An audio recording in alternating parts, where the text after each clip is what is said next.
তো গাইজ আমরা এখন স্কুলে রয়েছি, এখন বেলুন ফোলাচ্ছি। তো এখন আজকে শিশু দিবস বলে আমরা স্কুল সাজাতে এসেছি। দেখো সবাইকে দেখাচ্ছি।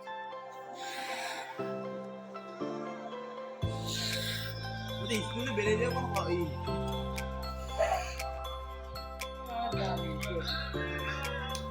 তারপরে এই লেখাটার চারি সাইড থেকে টেপ মেরে নিচ্ছিলাম, রঙিন টেপ। এটা বাড়ি থেকে লিখে নিয়ে গেছিলাম, তার রঙিন টেপটা লাগানো হয়েছিল না বলে আমি আর আমার বন্ধু লাগিয়ে নিচ্ছিলাম।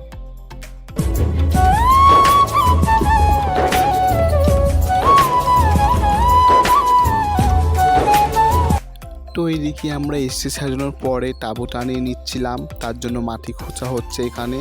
তারপরে আমাদের মাটি খুঁজতে খুঁজতেই স্যার ম্যামরা সবাই চলে এসেছিলো, পিয়ার লাইনও শুরু হয়ে গিয়েছিলো। তাড়াতাড়ি করে আমরা তাঁবু টানিয়ে